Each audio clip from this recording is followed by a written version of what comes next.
है, सबसे पहले इसकी बात करने जा रहा हूं। इस वक्त नरेंद्र मोदी को घेरने के लिए इंडी गठबंधन ने पूरा जोर तो लगाया हुआ है और उनके दिमाग में बिहार का इलेक्शन घूम रहा है। इसलिए कभी वोटर लिस्ट की बात कर रहे हैं, कभी संविधान को लेकर संघ के बयान पर बवाल मचा रहे हैं, जिससे नरेंद्र मोदी के खिलाफ माहौल बन सके। लेकिन मोदी इन सब में नहीं पड़ रहे, क्योंकि उनके दिमाग में तो कुछ और ही चल रहा है। नरेंद्र मोदी अलग लेवल की तैयारी कर रहे हैं और यह तैयारी है उस पाकिस्तान के खिलाफ जो अब अमेरिका की गोद में भी खेल रहा है और चीन की गोद में भी खेल रहा है। अमेरिका और चीन की गोद में बैठकर पाकिस्तान को लग रहा है कि वो नरेंद्र मोदी के नए भारत से बच जाएगा, लेकिन बॉस ऐसा होने वाला नहीं है, क्योंकि नरेंद्र मोदी ने भी पूरी तैयारी की हुई है। अमेरिका, चीन, पाकिस्तान को एक साथ निपटाने और पाकिस्तान को फिर से फोड़ने के लिए पीएम मोदी क्या कर रहे हैं उसकी एक झलक आपको दिखाता हूं। भारत ने रूस से बात कर ली है। रूस भारत को जल्दी ही S-400 की बाकी बची 2 यूनिट भी देने वाला है। यह वही S-400 है जो भारत का सुदर्शन चक्र है और जिसने ऑपरेशन सिंदूर में पाकिस्तानी मिसाइलें तबाह कर दी। इसके साथ ही भारत अब रूस से लड़ाकू विमान सुखोई 30 MKI का अपग्रेडेड वर्जन भी ले रहा है। ऑपरेशन सिंदूर के दौरान सुखोई 30 MKI से ही ब्रह्मोस मिसाइल दागकर पाकिस्तान के एयरबेस फोड़ दिए गए थे। यानी भारत बहुत जल्दी में है अपने हथियारों की खेप को बढ़ाने के लिए। क्या इसका मतलब यह है कि बहुत जल्द ऑपरेशन सिंदूर पार्ट 2 लॉन्च होना है? भारत को ऐसे और हथियार मिलने वाले हैं जिनका खौफ पाकिस्तान के दिल में बैठा हुआ है। कमाल की बात यह है कि पाकिस्तान के लिए बुरी खबर चीन की धरती से आई है। चीन में बैठकर ही भारत ने रूस से S-400, सुखोई और बाकी हथियार देने पर बात की है। रूस से ताजा बातचीत में भारत और कौन कौन से हथियार ले रहा है, चीन में भारत और रूस की दोस्ती को देखकर कैसे जिनपिंग की टेंशन बढ़ गई होगी, यह सब आज आपको बताने वाला हूं। साथ ही ट्रंप का चैप्टर भी खोलूंगा, कैसे हाल के कुछ दिनों में दूसरी बेइज्जती हुई है उनकी और कौन सा लश्कर का नया आतंकी मारा गया है, यह भी आपको दिखाऊंगा। पहले मोदी के नए खेल ने कैसे ट्रंप और चीन दोनों को झटका दिया है। भारत ने आज एक ऐसा काम कर दिया जिससे चीन, पाकिस्तान और अमेरिका तीनों एक साथ निपटेंगे। भारत ने नए हथियार मंगवाने के लिए रूस से बात कर ली है। रूस के हथियारों का नाम सुनकर ही पाकिस्तान और चीन कांप जाते हैं, क्योंकि भारत ने रूसी हथियारों और अपने मेड इन इंडिया हथियारों से मिलकर पाकिस्तान को फोड़ा था और चीन के हथियारों को कबाड़ साबित कर दिया था। जब रूस से भारत नए हथियार लेगा तो चीन और पाकिस्तान दोनों निपट जाएंगे। बचे डोनाल्ड ट्रंप और उनका अमेरिका, जो फर्जी फील्ड मार्शल असीम मुनीर को लंच करवा रहे थे। उनको भी भारत ने तगड़ा मैसेज दे दिया कि अमेरिका अपने हथियार अपने पास ही रख सकता है, हमको कोई दिक्कत नहीं है। अब भारत रूस से हथियारों की डील करने वाला है। आज चीन में एससीओ मीटिंग के इतर भारत के रक्षा मंत्री राजनाथ सिंह ने रूस के रक्षा मंत्री से मुलाकात की। इस बातचीत में रक्षा मंत्री राजनाथ सिंह ने S-400 की जल्द से जल्द डिलीवरी पर जोर दिया। सूत्रों का दावा है कि रूस ने भारत को S-400 की टाइम पर डिलीवरी का भरोसा दिया है। रूस अभी यूक्रेन युद्ध में फंसा है, जिसकी वजह से रूस से भारत को हथियार सप्लाई में दिक्कतें आ रही, लेकिन रूस ने भरोसा दिया है भारत को कि वो जल्द S-400 की बाकी बची 2 यूनिट भी दे देगा, कोई देरी नहीं करेगा। साल 2018 में भारत ने रूस से S-400 की 5 स्क्वाड्रन खरीदने की डील की थी। भारत को साल 2023 के अंत तक S-400 की 5 स्क्वाड्रन मिल जानी थी, लेकिन अभी 3 मिली। सूत्रों के मुताबिक रूस S-400 की चौथी खेप साल 2026 में और 5वीं खेप साल 2027 में देगा। अभी S-400 की 3 यूनिट चीन और पाकिस्तान के बॉर्डर पर तैनात है। 2 और यूनिट मिलने से भारत के एयर डिफेंस सिस्टम को और मजबूती मिल जाएगी। दरअसल S-400 की एक यूनिट में क्या क्या होता है, एक स्क्वाड्रन में क्या क्या शामिल होता है, आपको यह भी बताता हूं। S-400 के हर एक स्क्वाड्रन में 2 मिसाइल बैटरियां होती हैं, जिनमें 128 मिसाइलें शामिल होती हैं। ये मिसाइलें हवा में ही दुश्मन के bombers, fighter jet, cruise missile को तबाह कर सकती हैं। ये मिसाइलें 120, 200, 250 और 380 किलोमीटर तक मार करने की में सक्षम है। हर स्क्वाड्रन में लंबी दूरी का रडार सिस्टम और हर मौसम में चलने वाले ट्रांसपोर्ट व्हीकल होते हैं। S-400 के अलावा भारत ने रूस से सुखोई 30 MKI के अपग्रेडेड वर्जन की सप्लाई पर भी आज बात कर ली। वायुसेना के पास अभी करीब 260 Sukhoi 30 MKI fighter jet. Bharat इन फाइटर जेट्स को अपग्रेड करने पर जोर दे रहा है, जिसमें नया radar system, electronic warfare system, advance air to air missile integration शामिल। पाकिस्तान और चीन के खतरे को देखते हुए आधुनिक सुखोई 30 MKI बहुत जरूरी है। सुखोई 30 MKI भारतीय वायुसेना का शक्तिशाली और मल्टी रोल लड़ाकू विमान है। पिछले साल ही भारत ने सुखोई को सुपर सुखोई बनाने की योजना शुरू की। इस योजना पर मोदी सरकार 63,000 करोड़ रुपए खर्च कर रही है। इसमें 84 सुखोई 30 MKI फाइटर जेट्स को अपग्रेड कर सुपर सुखोई बनाने पर काम हो रहा है। भारत और रूस की बातचीत में S-400 और सुखोई के अलावा बाकी हथियारों पर भी बात हुई। बैठक में भारत ने एयर टू एयर मिसाइलों के उत्पादन को लेकर बड़ी सहमति बनी। ऑपरेशन सिंदूर के बाद होने वाली इस बड़ी बैठक को रक्षा मंत्रालय ने हाल के समय की सबसे अहम द्विपक्षीय बैठक बताया। बैठक में मिलिट्री हार्डवेयर के सप्लाई में तेजी लाने पर भी जोर दिया गया। रूस की तरफ से पहलगाम आतंकी हमले की निंदा भी की गई। इधर भारत पाकिस्तान को फोड़ने के लिए हथियारों की डील पे डील कर रहा है। उधर पाकिस्तान में आतंकी इसी डर में जी रहे हैं कि पता नहीं भारत कब हमला कर दे। दूसरों को खौफ में डालने वाले आतंकी खुद पाकिस्तान में सुरक्षित फील नहीं कर रहे। आज ही पाकिस्तान में एक और आतंकी को टपका दिया गया है। फिर से किसी अज्ञात हमलावर ने लश्कर के आतंकी को टपका दिया। इस आतंकी का नाम शौकत है। इसके बारे में दावा है कि यह लश्कर तैयबा का फाउंडर मेंबर था। शौकत लश्कर के एक और फाउंडर मेंबर अब्दुल रहमान मक्की का सबसे करीबी था। शौकत मुरीद के आतंकी कैंप में घोड़ों की देखभाल करता था और आतंकियों को ट्रेनिंग देता था।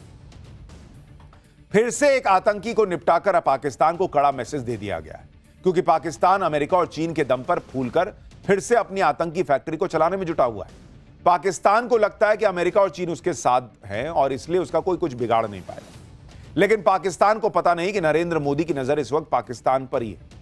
वो इंतजार कर रहे हैं कि पाकिस्तान गलती करे और इस बार फिर ठोकेंगे पहले से भी तगड़ा, और पाकिस्तान सीधा कब्र में नजर आएगा। और पाकिस्तान मौका देगा, क्योंकि खबरें आ रही हैं कि पाकिस्तान की सेना और ISI एक बार फिर से POK में आतंकी लॉन्च पैड और ट्रेनिंग सेंटर के स्ट्रक्चर को खड़ा करने वाले हैं। लेकिन आतंकियों को भारत के हमले का डर सता रहा है, इसलिए पाकिस्तान की सेना अब आतंकियों को भरोसा दे रही है कि उनके लिए हाईटेक ट्रेनिंग कैंप बनाए जाएंगे ताकि भारतीय एजेंसीज के सर्विलांस से बचा जा सके। पाकिस्तान की सेना आतंकियों को भरोसा दे रही है कि उनके कैंप को खुद पाकिस्तान की सेना गार्ड करेगी। भाई आतंकी घबराए हैं कि कभी भी कोई मार देगा तब, तो कह रहे हैं अरे हम बचाएंगे ना यार। एक कैंप में 200 से ज्यादा आतंकियों की ट्रेनिंग या उनके रुकने का इंतजाम नहीं होगा, ताकि अगर भारत का हमला हो तो एक साथ 200 से ज्यादा आतंकी न टपक जाए। डरे हुए आतंकियों को फिर से ट्रेनिंग कैंप में लाने के लिए बहावलपुर में कुछ दिन पहले ही पाकिस्तान की सेना और ISI ने आतंकियों के साथ बाकायदा एक मीटिंग की, जिसमें जैश ए मोहम्मद और लश्कर से जुड़े करीब 200 से ज्यादा आतंकी और कमांडर शामिल हुए। यानी यह मान के चलिए कि पाकिस्तान बहुत दिन नहीं लगाएगा और ऑपरेशन सिंदूर पार्ट 2 लॉन्च करने का मौका देगा। और इसीलिए चीन में बैठकर रक्षा मंत्री ने रूस से डील कर ली है कि भाई जल्दी, जितना जल्दी हो सके दो माल, क्योंकि ये तो जल्दी सुधरेगा नहीं पाकिस्तान, तो इसको फिर मारना है। पाकिस्तान अपने आतंकियों को फिर से एक्टिव इसलिए भी कर रहा है क्योंकि मुनीर फंस गया है। पाकिस्तान में लोग पूछ रहे हैं कि ट्रंप के साथ लंच तो कर आया मुनीर, लेकिन डील क्या करके आए हो, बताओगे नहीं क्या? आप सुन रहे हैं, पाकिस्तान के सांसद संसद में खड़े होकर मजाक बना रहे हैं कि हमेशा तो प्राइम मिनिस्टर जाता था, इस बार यही उठ के चल दिया मुनीर। चलो तुम ही चले गए, लेकिन आके बताओ तो कि क्या बात करके आए हो। कुछ खिलाया भी ट्रंप ने या खाली ऑर्डर दिया था, ये लिख लो, ये कर देना, ये लिख लो, ये करेंगे, सुन लो, ये करेंगे। पाकिस्तान का फील्ड मार्शल मुनीर तो अमेरिका में जाकर ट्रंप को नोबेल पीस प्राइज देने की सिफारिश कर आया। पाकिस्तान में शहबाज शरीफ भी ट्रंप को नोबेल के लिए नॉमिनेट कर रहे हैं, लेकिन उसके अगले ही दिन ट्रंप ने ईरान पर बम गिरा दिया था। इसी को लेकर अब पाकिस्तान की संसद में शहबाज शरीफ पर भी सवाल उठ रहा है। यानी पाकिस्तान के सांसद इस बात को लेकर भी पाकिस्तान की सरकार, वहां की सेना को एक्सपोज कर रहे हैं कि तुम तो मुसलमानों के साथ भी नहीं हो यार। ईरान के मुसलमानों के खून से हाथ सने हैं अमेरिका के, वहां फिलिस्तीन में मुसलमानों के खून से हाथ सने हैं अमेरिका के, और तुम वहां ट्रंप को कह रहे हो कि इसको जो है peace prize, Nobel peace prize दे दीजिए। यही है पाकिस्तान की सच्चाई। और इधर चीन में बैठकर भारत ने रूस से बड़ी डील की। उधर भारत ने चीन को भी अच्छे से समझा दिया कि पाकिस्तान के चक्कर में ना पड़ो भाई। SCO की मीटिंग के इतर भारत के रक्षा मंत्री राजनाथ सिंह ने चीन के रक्षा मंत्री से मुलाकात की। इस मुलाकात में चीन को आगाह करते हुए भारत की तरफ से कहा गया कि द्विपक्षीय रिश्तों में नई मुश्किलें खड़ी करने से बचना चाहिए। भारत की चीन को यह सलाह पाकिस्तान को लेकर थी।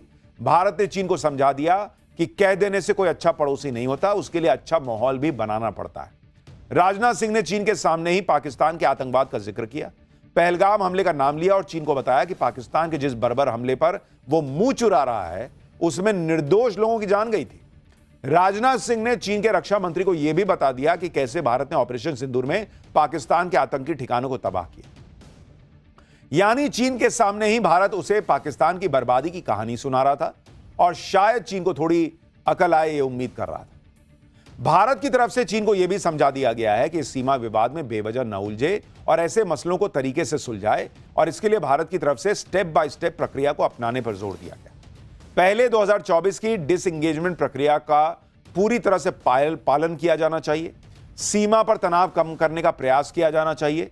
फिर सीमा को निर्धारित करने के लिए बातचीत की जाए ताकि हमेशा के लिए बॉर्डर विवाद का निपटारा हो सके। राजनाथ सिंह ने कहा कि ग्राउंड पर एक्शन लेना होगा, जो अविश्वास पैदा हुआ है उसे कम करना होगा। भारत और चीन दोनों तरफ से एलएसी पर शांति बनाए रखने पर जोर दिया गया। चीन के रुख से यही लग रहा है कि ऑपरेशन सिंदूर में पाकिस्तान की धुलाई देखकर वो ये समझ गया है कि भारत से सीधे टक्कर लेने में फायदा नहीं है बॉस। मोदी ने चीन को टाइट तो किया ही, फिर ट्रंप का भी नंबर आया, जो भारत पाकिस्तान के मामले में बड़े उछल रहे थे। लेकिन पहली बात तो नरेंद्र मोदी ने ट्रंप के मुंह पर ही कह दी थी कि अपने काम से काम रखो, फोन पे बोला था। दूसरी बात यह है कि ट्रंप जिस तरह से अमेरिका का कबाड़ा करते जा रहे हैं, उसमें उन्हें खुद को बचाने के लिए मोदी का ही सहारा लेना होगा। आप देखिए कि ट्रंप की नीतियों से अमेरिका का क्या हाल हो गया है। अमेरिका की जीडीपी में इस साल जनवरी से मार्च तिमाही में 0.5% की गिरावट दर्ज हो गई है, जो 2022 के बाद सबसे बड़ी गिरावट है। जबकि अक्टूबर दिसंबर 2024 की तिमाही में अमेरिकी अर्थव्यवस्था 2.4% की दर से बढ़ रही थी। भाई, ट्रंप के आने के बाद गिर गई अर्थव्यवस्था अमेरिका में। ट्रंप ने जनवरी में ही राष्ट्रपति पद की शपथ ली थी और आते ही पूरी दुनिया से टैरिफ वॉर छेड़ दिया, जिसमें अब अमेरिका खुद फंस गया है। ट्रंप के आने के बाद अनुमान था कि अमेरिका की अर्थव्यवस्था 0.2% तक गिरेगी, लेकिन यह तो 0.5% गिर गई भाई, जिसकी वजह ट्रंप की टैरिफ नीति को माना जा रहा है। एक्सपर्ट्स के मुताबिक अमेरिका की जीडीपी में गिरावट के पीछे सबसे बड़ा कारण इंपोर्ट में होने वाली भारी बढ़ोतरी है। एक्सपर्ट्स के मुताबिक ट्रंप के टैरिफ शुल्क बढ़ाने की आशंका के चलते अमेरिकी कंपनियों ने भारी मात्रा में विदेशी सामान ऑलरेडी खरीद लिया और इससे अमेरिका की जीडीपी सिकुड़ गई। ट्रंप के फैलाए टैरिफ वाले रायते से अमेरिका की अर्थव्यवस्था को झटका लगा है। अब ट्रंप के सामने यह चैलेंज है कि भूल को सुधारे कैसे। शायद यही वजह है कि ट्रंप ने अचानक चीन से डील होने का ऐलान कर दिया, लेकिन क्या डील हुई, इसकी डिटेल नहीं दी। उधर चीन ने इस पर कोई जानकारी नहीं दी है। चीन से डील के साथ ही ट्रंप ने यह भी ऐलान कर दिया कि वो भारत के साथ भी बहुत बड़ी डील करने वाले हैं। यानी ट्रंप को लग रहा है कि अमेरिकी अर्थव्यवस्था का जो हाल होता जा रहा है, उसमें पहले से ही बोल दो कि मैं ये डील कर रहा हूं, वो डील कर रहा हूं, ताकि पब्लिक का गुस्सा ना झेलना पड़े। साथ ही उनको यह भी समझ में आ गया कि भारत के साथ डील किए बिना वो इससे निकल नहीं सकते। सुनिए एक बार। China yesterday, right? Just signed with China. We have everybody. We're not going to make deals with everybody. Some we're just going to send them a letter, say thank you very much. You're going to pay 25, 35, 45%. That's the easy way to do it. And my people don't want to do it that way. They want to do some of it, but they want to make more deals than I would do. But we're having some great deals. We have one coming up, maybe with India, very big one, where we're going to open up India. Trump Bharat से deal करने की बात तो कर रहे हैं, लेकिन भारत ज्यादा भाव दे नहीं रहा। खबरें यह हैं कि भारत और अमेरिका के बीच जो ट्रेड डील पर बातचीत है, वो अटक गई है। दरअसल ऑटो कंपोनेंट, स्टील और कृषि से जुड़े उत्पादों पर इंपोर्ट ड्यूटी को लेकर मतभेद की बातें चल रही हैं। सूत्रों के मुताबिक भारत की तरफ से कहा गया है कि वो डील करना चाहता है, लेकिन इसके लिए कुछ भी डील नहीं कर लेगा। भारत ने अपना रुख साफ कर दिया है कि वो जितना अमेरिकी प्रोडक्ट पर जहां छूट दे सकता था, वो ऑलरेडी दे दिया है। अब फैसला यूएस को करना है। अगर 9 जुलाई के बाद अमेरिका रेसिप्रोकल टैरिफ्स भी लगा देगा, तो भारत को लग रहा है कि वो इसके इंपैक्ट को झेल लेगा। यानी भारत ने अमेरिका को समझा दिया है कि भारत के हितों से समझौता करके डील नहीं होगी। जितना हम कर सकते हैं कर दिया, चलता है तो बताओ, नहीं तो चलते बनो। कृषि और कई ऐसे सेक्टर हैं जहां भारत को अपने घरेलू मार्केट को प्रोटेक्ट करना ही होगा। भारत के स्ट्रांग स्टैंड से एक बार फिर ट्रंप की झूठ की पोल खुल गई, क्योंकि पहले ट्रंप यह दावा कर रहे थे कि भारत ने नो टैरिफ एग्रीमेंट का प्रस्ताव दिया है, यानी अमेरिकी प्रोडक्ट पर कोई टैरिफ लगेगा ही नहीं। इधर भारत डील पर अपने स्टैंड पर अड़ग है, उधर ट्रंप यही माहौल बना रहे कि भारत से तो बड़ी डील होने वाली है। ट्रंप भी ये बात जानते हैं कि भारत कितना बड़ा मार्केट है और वो युद्ध और गिरती अर्थव्यवस्था के बीच में फंसे हैं। उन्हें खुद इस बात का एहसास होगा कि भारत ही वो देश है जो जियोपॉलिटिकली ट्रेड के लिए उन्हें सबसे ज्यादा सूट करता है। ट्रंप को यह भी पता होगा कि इकोनॉमी सुधारने के लिए वो दुनिया में ना तो चीन के पास जा सकते हैं, ना रूस के पास जा सकते। ट्रंप के लिए एक तरफ कुआं, दूसरी तरफ खाई वाली स्थिति है। ऐसे हालात में अमेरिका की अर्थव्यवस्था को सुधारने के लिए ट्रंप को भारत से ही उम्मीद होगी, क्योंकि पाकिस्तान तो किसी काम का है नहीं। वो तो खुद कटोरा लेकर खड़ा हो जाएगा कि सब कुछ इसमें डाल देते, आप मुझसे क्या मांग रहे हैं। आप देखिए कि अभी भारत और अमेरिका के बीच कुल बायलैटरल ट्रेड 11,28,000 करोड़ रुपए का है। साल 2030 तक दोनों देशों का टारगेट इसे करीब 4 गुना बढ़ाकर 42,74,000 करोड़ रुपए करने का है।